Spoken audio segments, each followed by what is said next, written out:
जी, process costing जो है, ये इसको पढ़ने के लिए हम डिफरेंट स्टेप्स कौन से होंगे? 3 स्टेप्स हैं हमारे। यानी पहले हम इसको विदाउट वर्क इन प्रोग्रेस जो है उस पे देखेंगे, फिर उसके बाद हम क्लोजिंग वर्क इन प्रोग्रेस की बात करेंगे, फिर उसके बाद हम ओपनिंग वर्क इन प्रोग्रेस को भी बीच में इंक्लूड करके तो प्रोसेस कॉस्टिंग को कंक्लूड करेंगे। और एंड पे जॉइंट बाय प्रोडक्ट्स का एक टॉपिक है जो इसी प्रोसेस कॉस्टिंग के साथ अटैच्ड है, फिर एट द एंड हम उसको डिस्कस करेंगे। सबसे पहले हर कॉस्टिंग टेक्निक की तरह कि इसकी यूजेज ये कहाँ यूज होती है। याद रखिएगा, प्रोसेस कॉस्टिंग वहाँ यूज होती है जहाँ पे कॉन्टिन्यूस प्रोडक्शन है। कॉन्टिन्यूस प्रोडक्शन से मुराद कि आपकी जो यूनिट्स हैं, जो चीज़ें बन रही हैं, हर एक यूनिट सेपरेटली आइडेंटिफाइबल नहीं है। बनने से लेकर कंप्लीशन तक अलग अलग से आप यूनिट्स आइडेंटिफाई नहीं कर सकते हैं। For example oil production company है जहाँ पे ऑयल प्रोड्यूस हो रहा है, सो कंटिन्यूसली ऑयल प्रोड्यूस हो रहा है, वो कंटिन्यूसली साथ साथ रिफाइन भी हो रहा है, कंटिन्यूसली उसकी सेपरेशन भी हो रही है। So there are different processes involve. तो हम बजाय कॉस्ट जो एट द एंड लेट से हर बैरल में पैक होता है या हम स्टोर करते हैं या उसकी फिर ट्रांसपोर्टेशन होती है नंबर ऑफ बैरल्स के हिसाब से, तो हम हर बैरल की कॉस्ट कैलकुलेट अलग से नहीं कर सकते, क्योंकि हर बैरल ऑयल निकलने से लेकर बैरल में फिल होने तक अलग से आइडेंटिफाइबल नहीं होती है। सो हम क्या करते हैं, हम पूरे प्रोसेस की कॉस्ट कैलकुलेट कर लेते हैं। लेट से ऑयल निकलने का एक प्रोसेस है, एक्सट्रैक्शन प्रोसेस कह लें, फिर उसके बाद उसका रिफाइनिंग का प्रोसेस है, फिर सेपरेशन का प्रोसेस है। तो ये तमाम प्रोसेसेस हैं, हम हर प्रोसेस की कॉस्ट कैलकुलेट कर लेंगे और फिर उस प्रोसेस में जितनी यूनिट्स प्रोसेस हुई डिवाइड करके हम कॉस्ट पर यूनिट भी कैलकुलेट कर सकते हैं। सो पहले हम बात करेंगे कि लेट से हमारा अकाउंटिंग पीरियड है जनवरी से दिसंबर। 31 दिसंबर को अकाउंटिंग पीरियड खत्म हुआ और जो हमने प्रोसेस स्टार्ट किया था उसमें हमने जितनी यूनिट स्टार्ट की थी वो सारी कंप्लीट भी हो गई। मीन्स के जो ही पीरियड खत्म हुआ प्रोसेस भी खत्म हो गया। कोई भी यूनिट्स ऐसी नहीं है जिन पे अभी काम बाकी हो, क्योंकि अभी काम बाकी हो तो फिर हम उसको कहते हैं कि still work is in progress और period is finished but the work is still in progress, उसको हम कहते हैं क्लोजिंग वर्क इन प्रोग्रेस। लेकिन पहले हम इसको डिस्कस करेंगे without work in progress. Process costing के किसी भी क्वेश्चन को टैकल करने के लिए सबसे पहले आपको ये स्टेप्स जो लिखे हुए हैं ये स्टेप्स फॉलो करने हैं।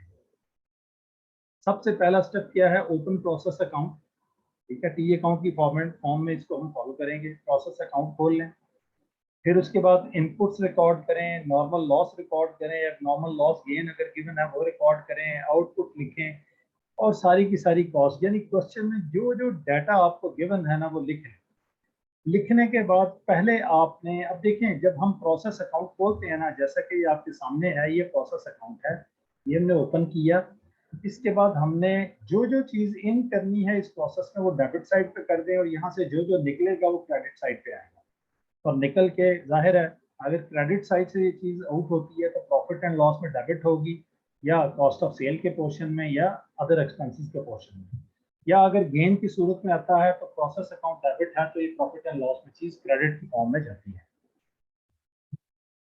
इनपुट और कॉस्ट ऑफ इनपुट वो सारी डेबिट साइड पे जाएगी, आउटपुट क्रेडिट साइड पे हो जाएगी। अब नॉर्मल लॉस, अब नॉर्मल गेन, अब नॉर्मल लॉस या नॉर्मल लॉस क्रेडिट साइड पे आ जाएगा। और जाहिर है अगर अब नॉर्मल लॉस क्रेडिट साइड पे है तो अब नॉर्मल गेन डेबिट साइड पे आएगा। अभी हम डिस्कस करते हैं कि अब नॉर्मल लॉस या नॉर्मल गेन होता क्या है। तो सबसे पहले तो आपका काम है कि आप ये अकाउंट ओपन कर लें, क्वेश्चन में जो इन्फॉर्मेशन गिवन है सारी लिख लें। आप ये देखें कि दो कॉलम्स हैं, एक यूनिट का कॉलम है और एक कॉस्ट का कॉलम है, आपके डेबिट साइड पे भी और क्रेडिट साइड पे। यूनिट्स का कॉलम है, इसको हम क्या देते हैं कि यार ये फिजिकल क्वांटिटी का कॉलम है। सबसे पहले क्वेश्चन में इंफॉर्मेशन लिखने के बाद हमने इसको बैलेंस करना है। तो जब बैलेंस करेंगे तो कोई एक आध फिगर आपकी मिसिंग होगी। It could be a normal gain, it could be a normal loss, it could be output या व्हाटएवर, कोई भी चीज होगी जो एक मिसिंग होगी। आपने फिर वो बैलेंसिंग फिगर कैलकुलेट करके वो मिसिंग फिगर कैलकुलेट कर लेनी है। तो इसका मतलब है कि स्टेप 2-3 में आपने क्या करना है, you have to balance the physical quantity. Physical quantity balance करने का क्या मतलब है कि आपने ये जो यूनिट्स का कॉलम है इसको टी अकाउंट में बैलेंस कर लेना है, जैसे टी अकाउंट क्लोज किया करते हैं। तो क्लोजिंग बैलेंस नहीं आएगा बल्कि बैलेंसिंग फिगर जो मिसिंग फिगर होगी वो निकल आएगी। जब आप बैलेंस करेंगे उसके बाद फिर आपने कॉस्ट पर यूनिट कैलकुलेट करनी है। कॉस्ट पर यूनिट कैलकुलेट करने का तरीका ये फार्मूला है। ये फार्मूला तब यूज होगा जब आपका कोई वर्क इन प्रोग्रेस नहीं है, when there is no work in progress, तो फिर ये फार्मूला यूज होता है, total cost of input minus scrap value divided by expected output. Expected output का मतलब एक्सपेक्टेड। अब होता क्या है कि हम यहाँ से थोड़ा नॉर्मल लॉस और एबनॉर्मल लॉस गेन का कॉन्सेप्ट भी लेते हैं। आपने let's say 10,000 KG material in किया, आप उससे फर्नीचर बना रहे हैं, लेट्स आपको आइडिया है कि तकरीबन 10,000 केजी से फाइनली जब फर्नीचर निकलेगा तकरीबन कोई 500 केजी समथिंग लॉस हो जाएगा, जो आप एक्सपेक्ट कर रहे हैं। तो याद रखिएगा जो एक्सपेक्टेड लॉस होता है इसको हम कहते हैं नॉर्मल लॉस, क्योंकि नॉर्मली ये होता है। अगर आपका एक्चुअल लॉस 500 केजी से बढ़ गया, साल के तौर पे 700 केजी हो गया, वो जो एडिशनल 200 है उसको हम कहेंगे ये एबनॉर्मल लॉस है। और अगर आपका एक्चुअल लॉस 500 केजी से कम रहा, यानी लेट्स से 400 केजी हुआ, तो वो जो 100 केजी तवक्को से कम लॉस हुआ है उसको हम कहते हैं एबनॉर्मल गेन। एबनॉर्मल गेन का मतलब ये नहीं है कि आपने 10,000 केजी इन किया और आउटपुट पे आपको 11,000 केजी मिल गया, ये मुमकिन नहीं है।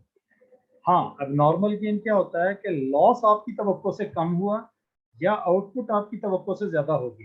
पहली मैंने एग्जांपल लॉस के हवाले से समझाई है, अब आउटपुट के हवाले से कैसे है। मिसाल के तौर पे आप एक्सपेक्ट कर रहे हैं कि 9,000 केजी आउटपुट होगी, आपको 8,500 केजी मिल जाती है, तवक्को से आउटपुट कम मिली, तो 500 जो कम मिली है दैट इज एबनॉर्मल लॉस।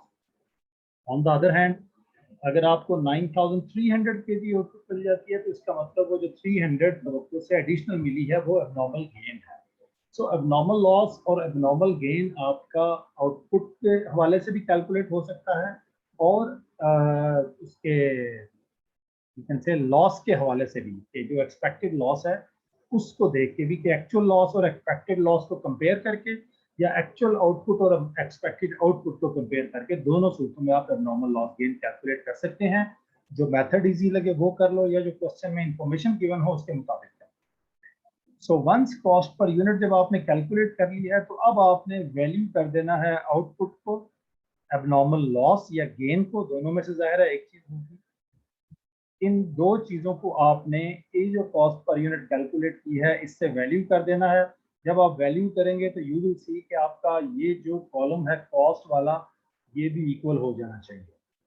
अगर ये इक्वल हो जाता है, debit credit rounding error acceptable है, तो आपका क्वेश्चन ठीक है, आपकी सारी फिगर्स ठीक हैं। एग्जाम में इसमें से कोई भी फिगर आपसे पूछ सकता है, ठीक है, what is the value of output, जो भी पूछेगा। बहरहाल आपको अगर ये प्रोसेस और ये स्टेप्स पता हैं, प्रैक्टिस है आपकी, तो तभी आप इसको कर सकते हैं। अब जरा ये क्वेश्चन गिवन है, एग्जांपल गिवन है, इस एग्जांपल को लेके हम इन्हीं स्टेप्स को फॉलो करके तो इसको सॉल्व करते हैं। तो कहता है जी आपकी इनपुट गिवन है 10,000 लीटर्स, नॉर्मल लॉस है 12% ऑफ इनपुट एट $5.5 पर लीटर, ये है उसकी वैल्यूएशन।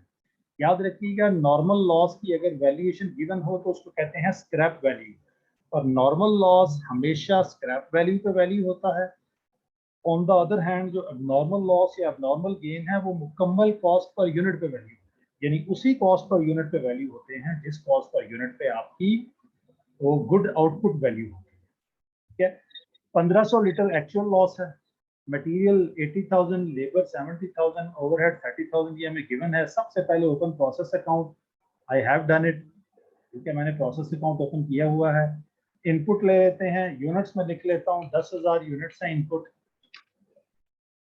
और उनकी 12% ऑफ इनपुट नॉर्मल लॉस है, तो नॉर्मल लॉस 12% ऑफ इनपुट का मतलब कि इस 10,000 का 12% आपने ले लेना है, विच इज 1200, वैल्यू एट 0.5, तो 0.5 1200 को मैं 0.5 से मल्टीप्लाई करूंगा तो उसकी वैल्यू 6 आ जाएगी। कॉस्ट के सामने मैं इसकी वैल्यू भी लिख दूंगा, ठीक है, यानी जो चीज स्ट्रेट अवे मेरी कैलकुलेट होती है वो तो मैं करता जाऊंगा। उसके बाद है एक्चुअल लॉस 1500। अब मुझे नॉर्मल लॉस गिवन है और एक्चुअल लॉस गिवन है, इसका मतलब अब मैं लॉसेस को कंपेयर करके अपना एबनॉर्मल लॉस या एबनॉर्मल गेन निकाल सकता हूँ। नॉर्मल लॉस 1200 है, एक्चुअल 1500 है, तो इसका मतलब मेरा 300 का एबनॉर्मल लॉस हो जाएगा। ठीक है, तो यू कैन सी के अब, और साथ ही मेरी कॉस्ट भी है, मटेरियल कॉस्ट मेरी 80,000 है, उसको मैं कॉस्ट के कॉलम में लिख लेता हूँ। लेबर 70,000 है, उसको यहाँ पे लिख लेता हूँ, सॉरी 70,000। ओवरहेड जो है 30,000 है, उनको मैं ओवरहेड के सामने लिख देता हूँ। टोटल कॉस्ट मेरी 180,000 है। ये मैंने क्या किया, step 2, record input, normal loss, abnormal gain and output, सारा कुछ मैंने जो कॉस्ट ऑफ गिवन थी मैंने कर दिया। थर्ड पे है balance the physical quantity to calculate the missing figure. अब मिसिंग फिगर कौन सी है, you can see output missing figure. abnormal gain missing figure नहीं है, क्योंकि abnormal लॉस मेरा निकल चुका है, abnormal गेन नहीं आ सकता, या abnormal लॉस होगा या गेन होगा, दोनों में से एक ही चीज है। यू सी इधर 1500 है, ठीक है, इधर 10,000 है। इसका मतलब है कि balancing figure would be the output, तो वो क्या होगा, 10,000 माइनस 1500, तो 8500 मेरी आउटपुट आ गई। ठीक है, तो यू कैन सी कि मेरा ये जो फिजिकल क्वांटिटी वाला कॉलम है ये बैलेंस हो गया है। स्टेप 3 पूरा हो गया। स्टेप 4 में है, पहले बेशक आप क्वेश्चन करने के लिए स्टेप्स अपने सामने लिख लें, आप 2-4 दफा आप लिखे हुए स्टेप्स को देखेंगे तो प्रैक्टिस हो जाएगी। स्टेप 4 में calculate cost per unit using this formula. Cost per unit में क्या है, total cost of input which is 180,000। मैं यहाँ पे लिख लेता हूँ 180,000, total cost of input 180,000 minus scrap value. Scrap value मैंने आपको कहा था मटेरियल की, सॉरी नॉर्मल लॉस की वैल्यू होती है। तो नॉर्मल लॉस की वैल्यू आप देख सकते हैं 600 है। इसका मतलब यहाँ से 600 माइनस हो जाएगा, divided by expected output. Expected output का मतलब कि वो आउटपुट जो आप एक्सपेक्ट कर रहे थे। तो नॉर्मल लॉस है आपका, लेट्स से आपकी इनपुट जो है, एक्सपेक्टेड आउटपुट का फॉर्मूला क्या है, input minus normal loss. Input है आपकी 10,000, नॉर्मल लॉस है आपका 1200 यूनिट्स में, तो आपकी एक्सपेक्टेड आउटपुट कितनी है, 8800। इसका मतलब इस 8800 को यूज करूंगा मैं कॉस्ट कैलकुलेट करने के लिए। So total cost of input once again calculate कर लेते हैं, 180,000 minus scrap value 600 divided by expected output 8800। तो मेरी कॉस्ट पर यूनिट निकल आती है 20.39 इस फॉर्मूले से। अब मैंने क्या करना है, अपनी आउटपुट को और एबनॉर्मल लॉस या गेन को इससे वैल्यू कर दूंगा। तो यानी आउटपुट की यूनिट्स को भी इससे मल्टीप्लाई कर दूंगा। तो मैंने क्या किया, इस 8500 को 20 पॉइंट, मैंने ऑलरेडी फॉर्मूला लगाया हुआ है यहाँ पे, तो 8500 मल्टीप्लाइड बाई 20.39। आप यहाँ भी देख लें कि मैं अगर 8500 मल्टीप्लाइड बाई दिस फिगर करता हूँ तो मेरा आंसर क्या आएगा, 173284। तो ये 173284 यहाँ भी मैंने फिगर लिख ली। अच्छा जी, उसके बाद यही अब नॉर्मल लॉस की वैल्यू भी आ जाएगी, तो अब नॉर्मल लॉस भी 20.39 पे वैल्यू होगा। तो आप देखेंगे जब मैं इन दोनों को वैल्यू करूंगा तो मेरी क्रेडिट साइड पे भी 180,000 पूरा हो गया। तो कॉस्ट का मेरा अकाउंट भी बैलेंस हो गया। जब कॉस्ट भी बैलेंस हो गई, इसका मतलब है कि मेरा ये जो कैलकुलेशन है मेरी सारी ठीक है, मेरी यूनिट्स पहले बैलेंस हो चुकी हैं, अब मेरी कॉस्ट भी बैलेंस हो गई। जी, जब with closing work in progress की बात आती है तो फिर जो स्टेप्स आपने फॉलो करने हैं, यानी अगर आपका प्रोसेस कंप्लीट नहीं हुआ, पीरियड कंप्लीट हो गया, इट मींस कि still there is a closing work in progress, तो इन दैट केस आपने स्टेप्स कौन से फॉलो करने हैं। First 3 steps are the same. Process account open कर लें, डाटा रिकॉर्ड कर लें, फिजिकल क्वांटिटी बैलेंस कर लें। उसके बाद चौथे नंबर पे बजाय कॉस्ट पर यूनिट कैलकुलेट करने के इक्विवेलेंट यूनिट्स कैलकुलेट करें। अब इक्विवेलेंट यूनिट्स हैं क्या, इक्विवेलेंट यूनिट्स की डेफिनेशन ये है कि the whole effective units at which work is performed in some specific process. यानी किसी खास प्रोसेस में इफेक्टिवली जितनी यूनिट्स पे काम हुआ, जितनी मुकम्मल यूनिट्स पे, द होल कंप्लीटेड यूनिट्स पे काम हुआ, वो हमारी इक्विवेलेंट यूनिट्स है। सो जो आउटपुट है वो तो कंप्लीट है, अलबत्ता जो वर्क इन प्रोग्रेस है ना, उसकी परसेंटेज हमें दी होगी या हमें पता करनी होगी, ताकि हम ये देखें कि यार क्लोजिंग वर्क इन प्रोग्रेस की इक्विवेलेंट यूनिट्स हम फाइंड कर सकें। ठीक है, मिसाल के तौर पे हमने लेज के पैकेट हम बना रहे हैं, 1000 पैकेट के लिए हमने कागज इन किया, 700 पैकेट हमने बना लिए, कटिंग का प्रोसेस है, 700 पैकेट का पेपर हमने काट लिया। बाकी जो 300 हैं उनकी सिर्फ एक साइड कटी है, 4 साइडें काटनी है, पर कर लो सिर्फ एक साइड कटी है। इसका मतलब उस पर अभी 25% काम हुआ है। तो उसको मैं कह सकता हूँ कि यार 300 यूनिट्स जो हैं वो 25% कंप्लीटेड हैं, यानी 300 का 25% ले लूंगा तो वो कंप्लीटेड यूनिट्स आ जाएंगी 75। इसका मतलब 75 यूनिट्स मेरी 100% कंप्लीटेड है। उन 75 को मैं अपनी पिछली 700 में ऐड अप कर लूंगा। इफेक्टिवली मेरी एक भी यूनिट कंप्लीट नहीं है 300 में से, लेकिन मैं कॉस्ट कैलकुलेट करने के लिए, चूंकि मुझे हाफ यूनिट पे कॉस्ट नहीं कैलकुलेट कर सकता, 0.25 यूनिट पे कॉस्ट नहीं कैलकुलेट कर सकता, मुझे एक कंप्लीटेड यूनिट चाहिए। उसके लिए फिर मैं इक्विवेलेंट यूनिट्स लेता हूँ। तो जब इक्विवेलेंट यूनिट्स हमारी निकल आएंगी उसका हम प्रोसीजर डिस्कस करेंगे कैसे होती हैं। फिर उसके बाद हम cost per equivalent unit find करेंगे। Cost per equivalent unit find करने का फॉर्मूला वही है total cost divided by total equivalent units. बस ये याद रखिएगा कि जब मटेरियल की कॉस्ट निकाल रहे हो तो फिर स्क्रैप वैल्यू माइनस करना ना भूलिएगा, क्योंकि मटेरियल में स्क्रैप वैल्यू माइनस होती है। अलबत्ता लेबर या ओवरहेड्स, यानी आपको अगर परसेंटेज अलग अलग गिवन है, परसेंटेज ऑफ कंप्लीशन जो क्लोजिंग वर्किंग प्रोग्रेस की परसेंटेज ऑफ कंप्लीशन है, मटेरियल की अलग गिवन है, लेबर की अलग गिवन है, ओवरहेड्स की अलग गिवन है, तो आपने क्या करना है कि इन तीनों के अलग कॉलम्स बना, हर एक की अलग अलग इक्विवेलेंट यूनिट निकले। अगर मटेरियल और कन्वर्जन कॉस्ट की परसेंटेज है तो फिर दो कॉलम्स बने। अगर ये नहीं बताया कि मटेरियल वाइज है, लेबर वाइज है या ओवरहेड वाइज, सिर्फ इतना बताया कि closing work in progress is 25% completed, तो फिर एक ही कॉलम बनेगा। उस कॉलम में फिर आपने क्या करना है कि अपनी इक्विवेलेंट यूनिट्स कैलकुलेट करनी है, और फिर आपने cost per equivalent unit calculate करनी है। ये भी कैलकुलेट करेंगे तो हमें समझ आ जाएगी। जब हम cost per equivalent unit calculate कर लेंगे उसके बाद अपनी आउटपुट को, एब्नॉर्मल लॉस या गेन को, और तीसरी चीज जो आती है क्लोजिंग वर्क इन प्रोग्रेस, इसको इस कॉस्ट से वैल्यू कर देंगे। तो हमारी कॉस्ट भी इक्वल हो जानी चाहिए। तो कॉस्ट का कॉलम भी इक्वल हो गया तो समझो हमारी वर्किंग ठीक है, क्वेश्चन ठीक है। So let's again go to the example. ये एक एग्जांपल है। इनपुट 10,000, नॉर्मल लॉस वही है, एक्चुअल लॉस भी वही है, अलबत्ता closing work in progress given है 800 लीटर। ठीक है। तो और मटेरियल, लेबर, ये इसकी क्लोजिंग वर्क इन प्रोग्रेस की परसेंटेज ऑफ कंप्लीशन गिवन है।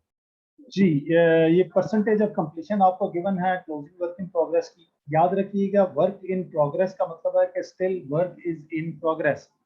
तो वो कितने परसेंट हुआ है ये भी लाजमी फिर चाहिए, क्योंकि जब इन प्रोग्रेस है तो फिर आपको ये भी पता हो ना कितना हो गया कितना बाकी है। उसके बाद इनपुट की कॉस्ट ये सेम है जो पिछले क्वेश्चन में थी। So let's start. सबसे पहले open process account, I have opened it. Let's record the values. Input 10,000 units है, normal loss is the same और उसकी वैल्यू भी सेम है, तो वो 1200 है। 0.5 पे वैल्यूड है तो 1200 इंटू 0.5 कर लेंगे हम। ये उसकी आंसर आ जाएगा 600। उसके बाद है जी एक्चुअल लॉस 1500। तो इसका मतलब ये है कि नॉर्मल लॉस अगर 1200 एक्चुअल 1500 है तो 300 मेरा एबनॉर्मल लॉस हो जाएगा। ठीक है, वो मैंने लिख लिया। उसके बाद क्लोजिंग वर्किंग प्रोग्रेस 800, तो क्लोजिंग वर्किंग प्रोग्रेस भी क्रेडिट साइड पे आएगा। ठीक है, याद रखिएगा अगर ओपनिंग होगा तो वो डेबिट साइड पे आएगा। तो क्लोजिंग वर्किंग प्रोग्रेस भी लिख लिया मैंने। परसेंटेज ऑफ कंप्लीशन जो यूज होती है वो इक्विवेलेंट यूनिट्स कैलकुलेट करने में होती है। उसके बाद कॉस्ट ऑफ इनपुट भी लिख लेते हैं, 80,000, 70,000 और 30,000। ये कॉस्ट ऑफ इनपुट हो जाएगी। तो सबसे पहले तो फिजिकल क्वांटिटी बैलेंस कर लेते हैं। तो इधर 10 है तो यू सी की आउटपुट मेरी मिसिंग है, तो 10,000 माइनस 2300 करूंगा तो मेरी आउटपुट आ जाएगी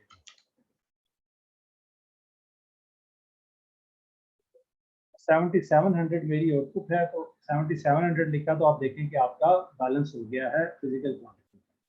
उसके बाद इक्विवेलेंट यूनिट्स फाइंड करनी है। इक्विवेलेंट यूनिट्स में आप देखें मुझे मटेरियल, लेबर और ओवरहेड तीनों की अलग अलग परसेंटेज गिवन है। तो मैं अलग अलग इक्विवेलेंट यूनिट्स फाइंड कर लूंगा। मटेरियल को कॉलम अलग बनाऊंगा, लेबर का अलग बनाऊंगा और ओवरहेड्स का अलग बनाऊंगा। अब याद रखिएगा इक्विवेलेंट यूनिट्स कैलकुलेट किस किस की होती हैं, क्यों, मतलब वो कौन कौन से यूनिट्स हैं जिन पे आपने काम किया। एक मैंने आउटपुट की यूनिट्स पे काम किया है, एक मैंने एबनॉर्मल लॉस जो हुआ उसकी यूनिट्स पे काम किया है, गेन होगा तो जाहिर है वो माइनस हो जाएगा, और क्लोजिंग वर्क इन प्रोग्रेस पे मैंने काम किया है, तो इसकी मैं परसेंटेज ले लूंगा। आउटपुट मेरी जो है वो यहाँ पे गिवन है, this is how much, that is 7700। ये है I4 है, तो मैं इस तरह करता हूँ कि यहाँ पे उसका रेफरेंस ही ले लें। So output is 7700। अब नॉर्मल लॉस जो है उसका सेल रेफरेंस ले लेता हूँ, वो है I8।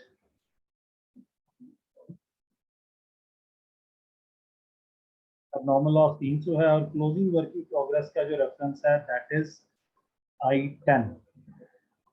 This is closing work in progress. तो ये मेरी टोटल 8800 यूनिट्स थी जो मैंने पहले बताई।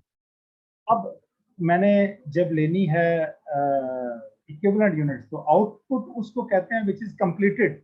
कंप्लीट जो होती है उस पर 100% काम हुआ होता है।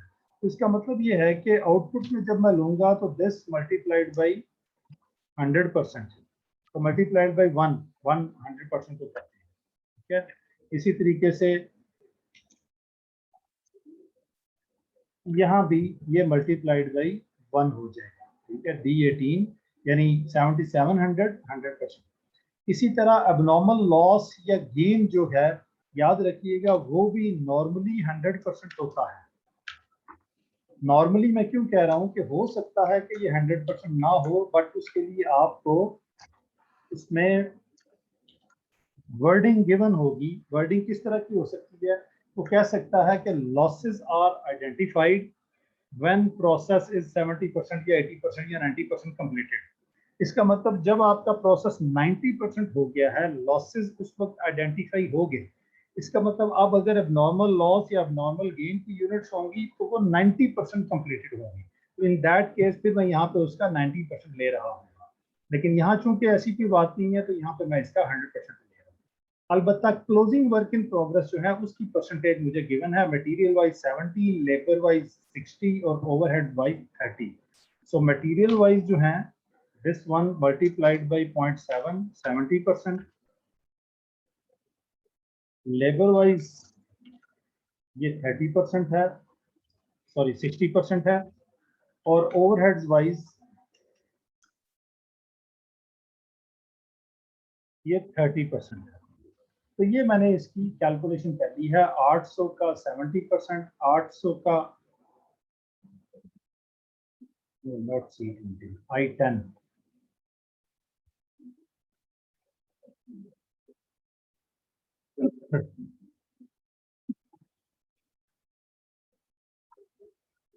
ठीक है जी, I10 का 70% और ये भी आपका I10 का 30%। ठीक है जी, 800 का 70%, ये भी B20 का 70 इसमें लिया हुआ है। नहीं सॉरी, ठीक है, B20 है ना, ये B20 का 70%, B20 का ही 60%, ये आपका कॉलम जो है B20 में, और B20 का ही 30%। तो ये आपकी इक्विवेलेंट यूनिट्स निकल आई हैं। इक्विवेलेंट यूनिट्स जो हैं ये टोटल हमने कैलकुलेट कर ली, मटेरियल की अलग, लेबर की अलग, ओवरहेड्स की अलग। अब नेक्स्ट स्टेप क्या है? Cost per equivalent unit. Material की कॉस्ट हमें अलग से गिवन है, उसकी यूनिट्स हैं, हम उसकी कॉस्ट निकाल लेंगे। तो कॉस्ट पर इक्विवेलेंट यूनिट निकालने के लिए यहाँ पे लिखी हुई है, मैं इसको डिलीट करता हूँ ताकि मैं दोबारा से आपके सामने इसको कैलकुलेट करूँ। ये देखें, मटेरियल के लिए हम मटेरियल की कॉस्ट लेंगे जो आप प्रोसेस में जाएं, विच इज 80,000। अलबत्ता मटेरियल के लिए मैंने आपको कहा था कि आपने abnormal loss, sorry normal loss की स्क्रैप वैल्यू है वो भी माइनस करनी है। सो फॉर्मूला वही है, total cost of input which is 80,000 minus scrap value which is 600 divided by equivalent units. Material की इक्विवेलेंट यूनिट्स 8560 है। ठीक है, इक्विवेलेंट यूनिट से डिवाइड करना है, एक्सपेक्टेड आउटपुट से आप डिवाइड नहीं करना। तो ये मेरी कॉस्ट पर यूनिट निकल आएगी 9.276। वैल्यूएशन में डिलीट करता हूँ, ये भी मैं बाद में करूँगा।